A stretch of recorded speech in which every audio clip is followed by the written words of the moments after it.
అప్పుడు యెహోవా కత్తి చేతను ఈటి చేతను రక్షించువాడును కాడని ఈ దండు వారందరూ తెలుసుకుందరు, యుద్ధము యెహోవాదే, ఆయన మిమ్మును మా చేతికి అప్పగించునని చెప్పాను. మొదటి సమూయేలు 17వ అధ్యాయం 47వ వచనం. Praise Jesus.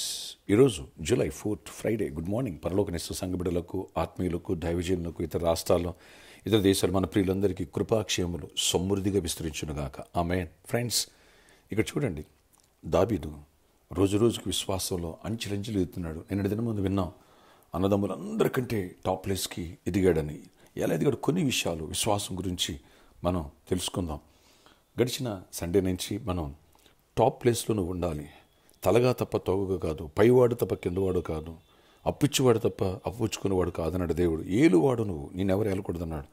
ఈ విషయాలు మన జీవితంలో, మన హృదయాల్లో, మన విశ్వాసంలో, మన నరాన ఇవి అన్నీ కూడా జీర్ణించుకుపోవాలా. ఎస్, దావీదు చూడండి, ఆ వయసులోనే దేవుని కృప ఏంటో తెలుసుకున్నాడు, దేవుని శక్తి సామర్థ్యం ఏంటో, అభిషేకం ఏంటో తెలుసుకున్నాడు. అంతే, దేవుడు ఏదైనా నాకు విజయాన్ని ఇస్తాడు, ఇందులోనే విజయాన్ని ఇస్తాడు, ఆయన నాకు తోడుంటే చాలని పరిశుద్ధంగా, యథార్థంగా, హృదయపూర్వకంగా ఆరాధించేవాడుగా సిద్ధపడ్డాడు. అందుకే నీతిమంతుడు సింహం వల్ల ధైర్యం ఉండి రాయబడింది. శత్రువు లెక్క చేయలే.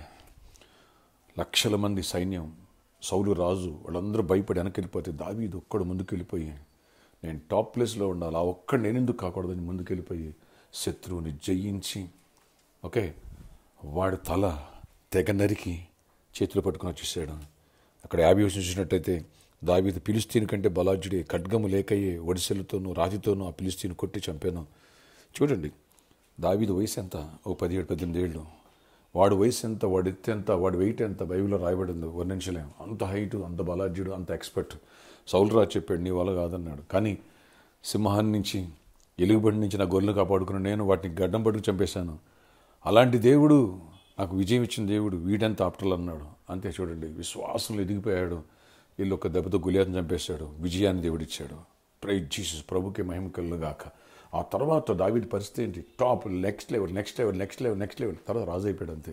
అది ఎలా, ఏంటి అనేది రేపటి సందేశంలో కూడా మనం విందాం. వచ్చే సండే ప్రభురాత్రి భోజనం, హోలీ కమ్యూనియన్, పరిశుద్ధంగా పవిత్రంగా ఉండటానికి మన పాపాను ఒప్పుకుందాం. అలాగే యేసు రక్తంలో కడుక్కుందాం.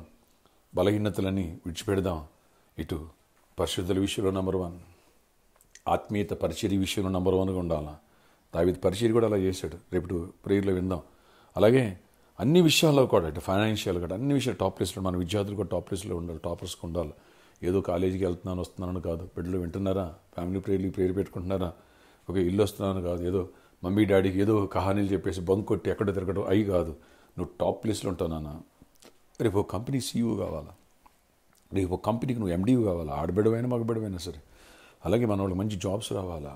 ఒక ఎంప్లాయీగా నువ్వు ఎంటర్ అయిన నువ్వు ఒక రోజుకు మేనేజర్, ఒక రోజుకి అలాంటి కంపెనీ పెట్టే స్థాయికి ఎదిగిపోవాలా. అది నా ప్రార్థన, అది మన విశ్వాసం. గొప్ప స్థాయికి ఎదగాల. దేవుడు కృప నీకు అనుగ్రహించునుగాక. అమ్మాయిన్. గొప్ప దేవ, ఎవరు ఈరోజు ప్రేయర్లు వేస్తున్నారో ప్రతి ఒక్క బిడ్డను దర్శించి దీవించి కృప చూపించండి, బలపరచండి. దావీదు అంచెలంచెలు విశ్వాసం ఎలా ఎదిగిపోయాడు, నెక్స్ట్ లెవెల్కి ఎట్ట వెళ్ళాడు, టాప్ ఆఫ్ ద ప్లేస్కి ఎలా రీచ్ అయ్యాడు. ఇలాంటి విషయాలు, ఎన్నో విషయాలు మేము యేసు ద్వారా వీళ్ళ ద్వారా తెలుసుకోవాలి, కృప పొందాలి. ఆ దీవెన మాకు మా వీళ్ళకి దయచేయండి. చీకటి తొలగించి ప్రతి పాపం నుంచి విడిపించండి. హోలీ కమ్యూనియన్ మమ్మల్ని సిద్ధపరచండి. అన్ని విషయాలు దీవెన దయచేయండి. జాబ్స్ ఇవ్వండి, హైక్స్ ఇవ్వండి, నైనా బిజినెస్లు ఇవ్వండి. టాప్ అప్ ప్లేస్లో కూడా వెళ్ళాలి. ఎడ్యుకేషన్ కూడా మా బిడ్డలు నాయన, ఎవరు ఫీజు కట్టు మనీలో ఫీజు మనీ వెసులుబాటు ఇవ్వండి. ఎవరికైనా సీట్స్ లేవు, సీట్స్ ఇవ్వండి.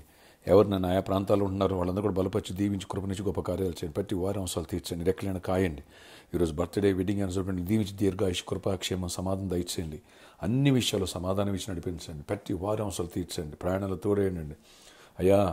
ఈ స్కూల్స్, కాలేజ్ వీటన్నిటి కృపనివ్వండి. రైతులను కూడా దీవించండి. మా దేశాన్ని, పాడి పండిన పశువులు అన్నిటి దీవించండి. ప్రతి ఒక్కరు టాప్ లిస్ట్లో ఉండాలి. ఎవరు నష్టాలు, అప్పులు, దరిద్రులు ఉండకూడదు. ఆ దరిద్రం కొట్టివేయబడి వ్యాధులు స్వస్థపరచండి. కుమారకను కూడా స్వస్థపరిచి పరిపూర్ణమైన విడుదల ఇవ్వండి. యేసు నామములో ప్రతి ఒక్కరు అవసరాలు తెచ్చండి. విదేశాలు మా ప్రియులు ఆయన జాన్సన్ గారి ఫ్యామిలీ, అయ్యా షైనీ జకరీ గారి ఫ్యామిలీని, అలాగే హరీష్ని, వీళ్ళందరినీ కరుణా నాయన ప్రభావ, అవినాష్ వీళ్ళని కూడా జ్ఞాపకం చేసుకో. ప్రతి ఒక్కరిని, మా నాయన, మా రెడ్డి గారి పాప, వాళ్ళని కూడా మనీని, వాళ్ళని కూడా జ్ఞాపకం చేసి కృప చూపి ప్రతి ఒక్కరిని బలపరిచి దీవెనతో నింపండి. ప్రతి వారిని టాప్ అప్ ప్లేస్లో ఉండాలి. ఓన్ హౌసెస్ ఇవ్వండి. అవసరాలు తీర్చండి. ఎక్కడైనా కాయండి. సండే గొప్ప చేయమని యేసు నామములో ప్రార్థిస్తున్నాను. ఆమేన్.